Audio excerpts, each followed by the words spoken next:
The colony ship Wanderer was dying. Captain Laura stood on the bridge and watched the warning lights flash red across every screen. The engine had failed 3 days ago. Now the life support systems were starting to break down too. 3,000 people slept in the chambers below. They had trusted her to take them to a new world. Now she might have to wake them up just to tell them they were all going to die. "Any response to our distress signal?" she asked. Commander Danny shook his head. His face looked tired and gray under the emergency lights. "Nothing, Captain. We are in space. They do not help outsiders. Everyone knows that." Laura had read about them in the briefing files. They were a reptilian species, cold and proud. They had been traveling between stars for 10,000 years. To them, humans were like children who had just learned to walk, not worth their time or attention. "Keep sending the signal," Laura said. "Someone might hear us." But she did not really believe it. Chief Engineer Pete came onto the bridge. His hands were covered in grease, and his eyes were red from lack of sleep. He had been working for 70 hours straight, trying to fix what could not be fixed. "How bad is it?" Laura asked. "Bad," Pete said. "I can keep life support running for maybe 5 more days. After that, the air will go bad, the cold will come, and then—" He did not finish the sentence. He did not need to. Laura closed her eyes. 5 days. That was all the time they had left. The hours passed slowly. Laura stayed on the bridge, drinking cold coffee and watching the empty stars. No ships came. No one answered their calls. The universe was very big and they were very small, and nobody cared if they lived or died. On the 4th day, Danny suddenly sat up straight at his station. "Captain," he said, his voice was shaking, "there is a ship. It is coming toward us." Laura's heart jumped in her chest. "What kind of ship?"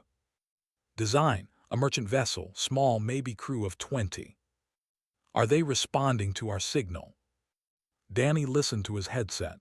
Then his face changed. He looked confused and hopeful at the same time. They say they are coming to help." Laura did not understand. "That cannot be right. The do not help humans. Check the translation again." "I checked it 3 times, Captain. They are coming to help." The ship arrived 2 hours later. It was old and worn, clearly a working vessel that had seen many years of service. When the airlock opened, Laura was there to meet their rescuer. The captain was old. His scales had faded from bright green to a dusty gray. His eyes were yellow and ancient. He walked slowly, like his joints hurt him, but he held his head high. "I am," he said. His voice was rough, like stones rubbing together. "I heard your call for help." "Why did you come?" Laura asked. "Your people do not help outsiders. Your government will punish you for this." Made a sound that might have been a laugh. "I am old," he said. "I have been a merchant for 60 years. I have seen many things. I have watched species rise and fall, and I have learned one thing." "What is that?" "That the rules we make are not always right. That sometimes the only thing that matters is what you do when someone needs help." He looked at Laura with his old yellow eyes. "Your people are young. You are far from home. You are dying. I could not fly past and do nothing. My conscience would not let me sleep." Laura felt tears in her eyes. She had been strong for so long. She had held everything together while her ship fell apart around her. But now, standing in front of this old alien who had risked everything to help strangers, she could not hold back anymore. "Thank you," she whispered. The words felt too small for what she was feeling. And his crew worked through the night. They gave the Wanderer spare engine parts, enough to get the ship moving again. They gave them food and water and medical supplies. They gave them navigational data that showed the safe route to human space. When it was time for to leave, Laura walked with him back to the airlock. She did not know how to say goodbye. How do you thank someone who saved 3,000 lives? She reached out and took his clawed hand in hers. His scales felt cool and rough against her skin. "What will happen to you," she asked, "when your government finds out what you did?" Shrugged his thin shoulders. They will be angry, they may take my ship, they may take my trading license, but I am old. I do not have many years left anyway. I would rather spend them knowing I did the right thing. Laura squeezed his hand. I want you to know something, she said. I want you to remember this. Humans do not forget. We remember every kindness. We remember every cruelty. But most of all, we remember those who helped us when we were weak. She looked into his ancient eyes and spoke the words that would echo through history. One day we will repay this debt. I do not know when, I do not know how, but we will find a way. And when that day comes, you will understand what human gratitude really means. Tilted his head. He did not understand. How could he? His people had forgotten what gratitude meant thousands of years ago. Take care of your people, Captain, he said. That is thanks enough. Then he walked through the airlock, and the door closed behind him, and Laura watched his ship fly away into the stars. She stood there for a long time, thinking about promises and debts and the strange old alien who had saved them all. We will remember, she said to the empty corridor. We will always remember. And humans always do. 50 years had passed since the Wanderer limped home to Earth. The 3,000 colonists had finally reached their new world, a green and blue planet they named New Promise. They built cities there and farms and schools. They had children, and those children had children of their own. But they never forgot the old merchant who had saved them. Ambassador stood in her office on Earth, looking out at the city lights below. She was 42 years old, with her grandmother Laura's gray eyes and her grandfather Danny's stubborn chin. She had grown up hearing the story of every child on New Promise knew his name. Now represented humanity in the Galactic Council. She sat in meetings with species that had been traveling the stars when humans were still living in caves. Most of them looked at her like she was a child pretending to sit at the adult table, but did not care what they thought. She had a job to do. Her assistant, a young man named Park, knocked on her door. Ambassador, the information you asked for about the merchant. Took the data tablet from him. She had been searching for months, trying to find out what had happened to after he helped the Wanderer. The government kept very careful records. It had taken a long time to get access to them. She read the file in silence. Then she read it again. Her hand started to shake. Ambassador asked, "Is something wrong?" He died, said. Her voice was quiet. Died 15 years ago, in poverty. His government took everything from him because he helped us. His ship, his business, his savings. They called him a traitor. She kept reading. The story got worse. His family, she said. They have been treated like outcasts for 3 generations. His grandson works in a waste processing plant. They live in the part of the capital city, all because decided to save 3,000 human lives. Put down the tablet. She felt sick to her stomach. Her grandmother had promised that humans would repay the debt.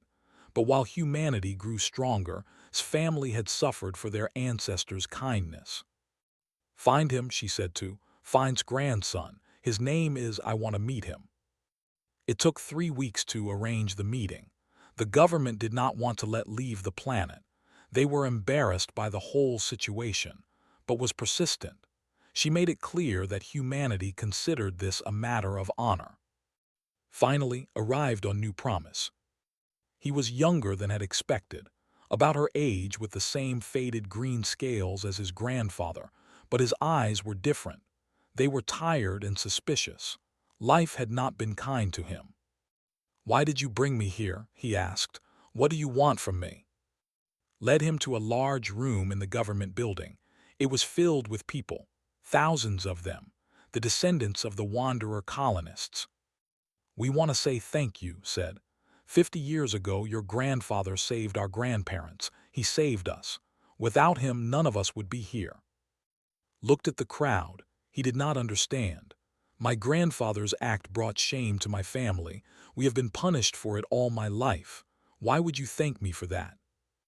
"Because in our eyes your grandfather was a hero," said. "Not a shame, a hero, and we remember our heroes." She gave him a small box. Inside was a medal. The Medal of Humanity, the highest honor Earth could give to a non-human. "This is for," she said, "and this is for you."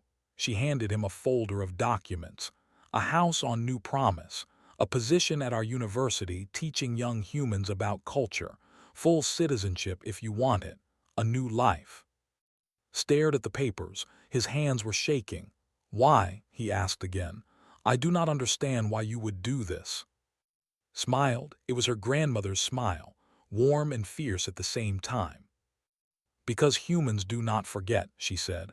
"We remember those who helped us, and we repay our debts. This is just the beginning."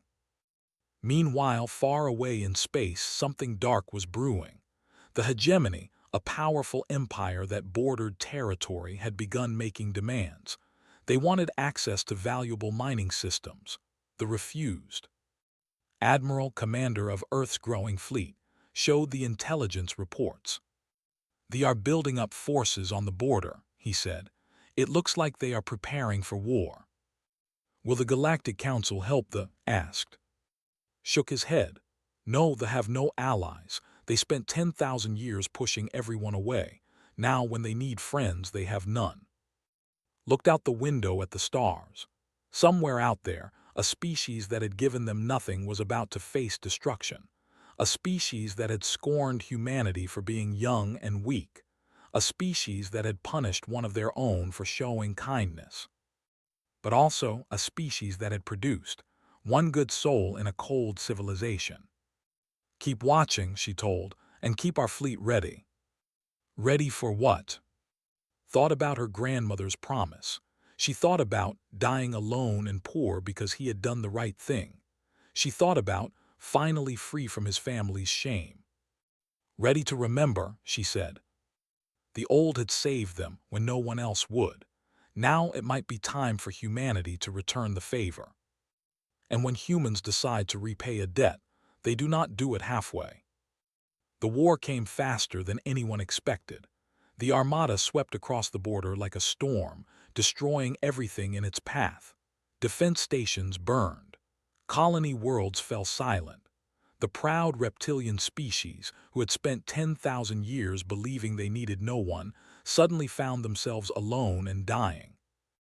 High Matriarch Ka sent desperate messages to every species in the galaxy. She begged for help. She offered trade deals, technology, anything, but no one answered. They had pushed away every potential friend. Now they had no one to call. On Earth, President George called an emergency meeting of the government. The Great Hall was full of senators, generals, and advisors. They had all seen the reports from space. They all knew what was coming. "They will reach thee in 3 weeks," Admiral said. He was old now, his hair white and his shoulders bent, but his voice was still strong. "After that, the Dominion will cease to exist." Senator Hayes stood up. She was a loud woman who always spoke her mind. "And why should we care?" she asked. "They have done nothing for us. They looked down on humanity for decades. They treated us like insects. Let them face the consequences of their arrogance." Several other senators nodded in agreement. The mood in the room was cold. Humanity had worked hard to build its fleet, its colonies, its place in the galaxy. Why should they risk all of that for a species that had shown them nothing but contempt? President listened to the arguments. He was a thoughtful man, not quick to anger or quick to act. He had spent his whole life studying history. He knew that the decisions made in rooms like this could shape the future for centuries. When the senators finished speaking, he stood up slowly. "I want you all to listen to something," he said. He pressed a button on the table. A voice filled the room. It was old and scratchy, a recording from 50 years ago, but everyone recognized it. It was Captain Laura speaking from the bridge of the dying wanderer.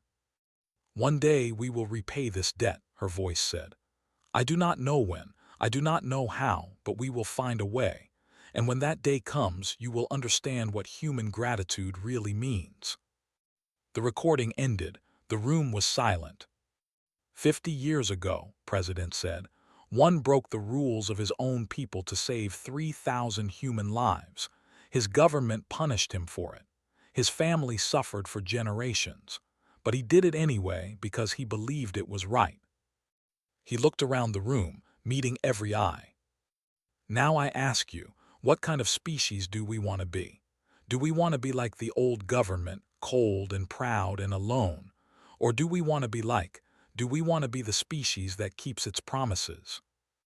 Senator Hayes shook her head. This is foolish. We would be risking our entire fleet for a species that never did anything for us. One of them did, said Commander Sophia. She was young, the youngest tactical officer ever to reach her rank. She had studied every battle in human history. She had developed new strategies that no other species had ever seen, and she had grown up on New Promise hearing stories about. One of them saved us, she continued. And if we ignore that, if we let his people die because most of them were cold to us, then we become exactly what they were. We become the species that turns away from those in need. The debate went on for hours. Some argued that humanity should stay out of the war. Others said they had a moral duty to help. The room was divided, tempers rising. Finally, President called for a vote. The result was close, so close that had to count the votes twice, but in the end the decision was made. Humanity would go to war. Admiral began mobilizing the fleet immediately.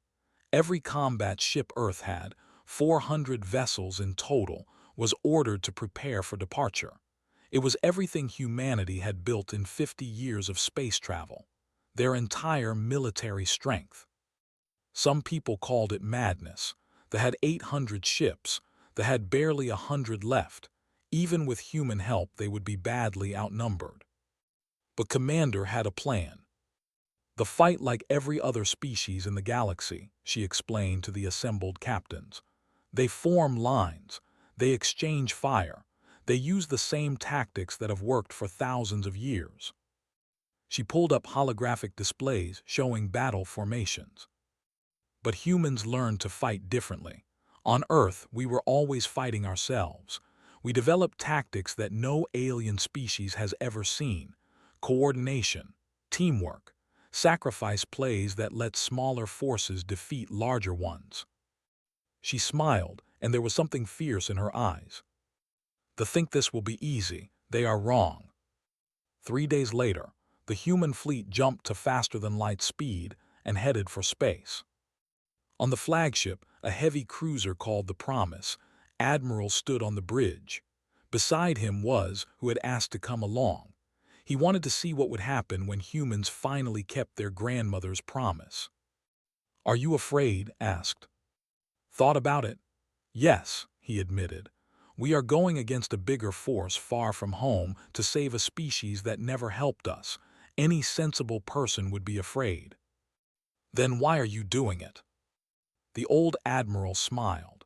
"Because your grandfather helped us when he had nothing to gain and everything to lose. Because he showed us that even in a cold universe, kindness still matters. And because humans never forget." He looked out at the stars streaking past the windows. "We made a promise," he said, "and now the whole galaxy is going to learn what that means." The sky above Prime was full of fire. The Armada hung in orbit like a cloud of death, 800 warships bristling with weapons. Below them, they waited for the end. High Matriarch Ka stood in her command center, watching the screens. Her fleet had been reduced to 93 ships. Against such numbers, they had no hope. The best they could do was die fighting. "Matriarch," one of her officers said, "the commander is calling." Ka straightened her spine. She would not show fear to these invaders. Put him through. The face of Warlord appeared on the screen. He was a massive creature, all muscle and armor plates. His eyes were small and cruel. "Surrender your world," he said. "Accept rule. Your people will be allowed to live as servants. Resist, and you will be erased from history." Ka felt rage burning in her chest. 10,000 years of civilization reduced to this. Slaves or corpses, those were her choices. She opened her mouth to give her answer. Then the alarm started screaming. "Multiple contacts," her officer shouted. "Ships coming out of faster than light, hundreds of them. They are appearing directly between the fleet and the planet." Ka stared at her screens. It was impossible. No species would be foolish enough to jump into the middle of a battle zone. No species would risk their ships against such overwhelming odds. But there they were, 400 ships, their hulls still glowing from the heat of faster-than-light travel, human ships. On the bridge of the Promise, Admiral smiled grimly. "Open a channel to the—" Warlord's face appeared on the screen. He looked confused and angry. "Humans, what is this? You have no business here. Leave now or you will be destroyed with the—" Admiral leaned forward. His voice was calm but cold. 50 years ago, a merchant saved 3,000 human lives. He was punished for it. He died poor and forgotten, but we did not forget. He paused, letting the words sink in. "Humans remember our friends," he said. "And today, we are here to repay a debt. So I suggest you turn your fleet around and go home, because we are not leaving." Laughed. It was an ugly sound. 400 ships against 800. "You are fools. You will die here for a species that gave you nothing." Cut the transmission. He turned to Commander. "Are your squadrons ready?" Sophia nodded. She had been preparing for this moment for months. Every captain knew their role. Every ship knew exactly what to do. "We are ready," she said. "Then let us teach them what humans can do." The battle that followed would be studied for centuries. They attacked in their standard formation, a massive wall of ships pushing forward. They expected the humans to do the same. Every species in the galaxy fought that way. But humans did not. The human fleet split into dozens of smaller groups. They moved like a school of fish, flowing around the formations. They attacked from multiple angles at once, never staying still long enough to be targeted. When they turned to face one group, two more hit them from behind. Commander directed the battle from the Promise, watching dozens of screens at once. She saw patterns that no one else could see. She gave orders in a calm voice, moving ships like pieces on a game board. Group 7, fall back and draw them into Sector 4. Group 12, hit their left flank when they pursue. Group 3, I need you to sacrifice position to create an opening for Group 9. The commanders were confused. They had never seen anything like this. Their ships kept turning, chasing enemies that disappeared, taking fire from directions they did not expect. Slowly, their neat formations fell apart. Human ships died. There was no avoiding that. They had more guns, more armor, more everything. But for every human ship that fell, 3 or 4 ships went with it, and the humans kept fighting. Watched from the Promise's bridge, unable to believe what he was seeing.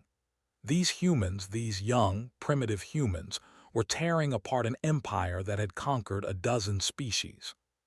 "Why," he whispered, "why are they dying for us?" Admiral heard him. "Because your grandfather believed in us when no one else did. Because kindness deserves kindness in return. Because this is who we are." The battle raged for 6 hours. Ships burned. Crews died. The void was filled with wreckage and fire. And slowly, impossibly, the humans began to win. Commander saw the moment when the tide turned. The flagship, a massive dreadnought that had led 100 conquests, was isolated from its escorts. She had spent 3 hours maneuvering ships to create that opening. "All available ships," she said. "Target the flagship, everything you have." 40 human ships turned and fired at once. The flagship's shields collapsed. Its hull cracked. Its engines exploded in a ball of white fire. Warlord died, without ever understanding what had happened to him. When the flagship fell, the remaining lost their will to fight. Their formations collapsed completely. Ships began retreating, then running, fleeing back toward space as fast as they could go. The humans let them go. They had not come to conquer, they had come to protect. When the last ship disappeared, Admiral broadcast a message on all frequencies.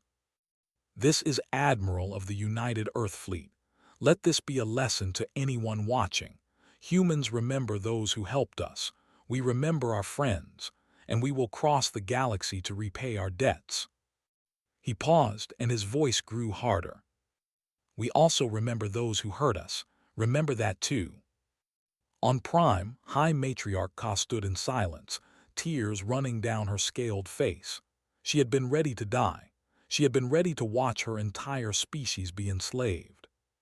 Instead, she had watched the young humans, the primitive humans, the humans her people had looked down on for so long, fly across the galaxy to save them. All because of one old merchant who had once stopped to help strangers. "We were wrong about them," she whispered. "We were so wrong." 5 years had passed since the Battle of Prime. The galaxy had changed in ways that no one could have predicted. The story of the human fleet had spread to every corner of known space. Species that had never paid attention to humanity before now watched them carefully. Some were afraid, some were curious, and some, for the first time, felt something like hope. President stood on a stage on Prime, looking out at a crowd of hundreds of thousands. Humans and stood side by side, their differences forgotten. Behind her rose a massive statue of an old reptilian merchant, his clawed hand extended in a gesture of welcome. The monument, too, was 50 meters tall. His name was carved into the stone in both human and script. Beside stood, he was wearing the formal robes of an ambassador now. His grandfather's shame had been wiped away. The name was spoken with honor on both worlds. 5 years ago, said to the crowd, humanity came to this world to repay a debt that was 50 years old, a debt that most species would have forgotten, but humans do not forget.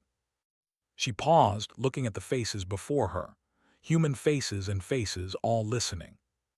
Was one person, one old merchant in a galaxy of trillions. He had nothing to gain by helping us. In fact, he knew he would be punished for it.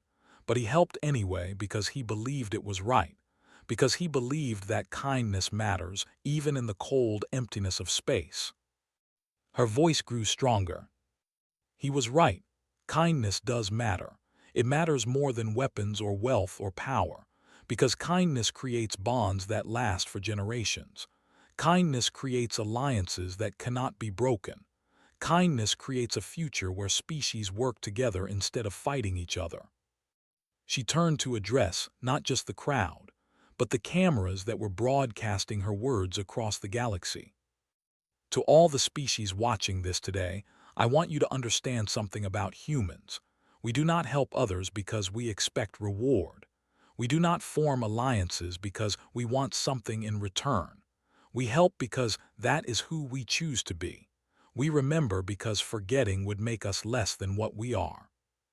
She let the words settle, then spoke the warning that would echo through history. But know this, we remember everything. We remember those who showed us cruelty in our weakness. We remember those who laughed at us when we were young. And we remember forever those who showed us kindness. She smiled, but there was steel in her eyes. Choose which memory you wish to leave with us. The crowd erupted in cheers. The sound rolled across the plaza like thunder.